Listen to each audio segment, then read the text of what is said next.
Did you hear that earlier this year there was a Strangers Chapter 2 movie that came out?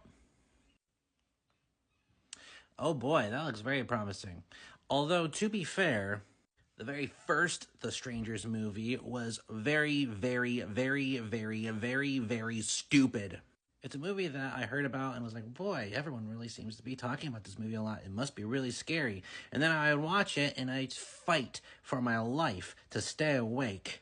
Firstly, I want to draw your attention to this phrase right here that really became the catalyst for making a list like this is because I come to find that inspired by a true story or based on a true story is really did you know that these three movies were all technically based on a true story? In fact, they were all based on the exact same true story of Ed Gein. You know, before it was cool. In fact, if you really want to get technical, this movie is technically based on a true story, except there was no demon that haunts your dreams. It was about a person who was afraid to go to sleep, fell asleep, and then that was the true story. So marketing a movie that says that this is based on a true story would be very misleading, and so is calling this movie based on a true story. The scares in this movie are super boring.